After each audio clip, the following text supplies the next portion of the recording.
ఈ గవర్నమెంటు అన్ని ప్రామిసులు చేసి 6 వాగ్దానాలు తర్వాత బీసీ రిజర్వేషన్స్ ఏ పని ప్రామిస్ చేసి పబ్లిక్ను మిస్గైడ్ చేసి గెలిచి వచ్చిన తర్వాత కూడా ఒక పని కూడా చేయలేదు. అందులో టీచర్స్కు గవర్నమెంట్ ఎంప్లాయీస్ కూడా వాళ్ళ ఓన్ సేవింగ్ ప్రావిడెంట్ ఫండ్ కూడా ఇవ్వలేని పరిస్థితి.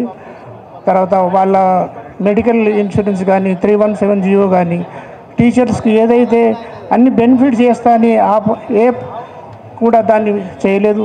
కాబట్టి గవర్నమెంట్ ఆఫ్ ఇండియా మోడీ గారి ప్రభుత్వం వచ్చిన తర్వాత మన బీజేపీ గవర్నమెంట్స్లో ఏ విధంగా స్టేట్స్ డెవలప్ అవుతున్నాయో తెలంగాణ డెవలప్ కావాలంటే బీజేపీ గవర్నమెంట్ ఇక్కడ రావాలి.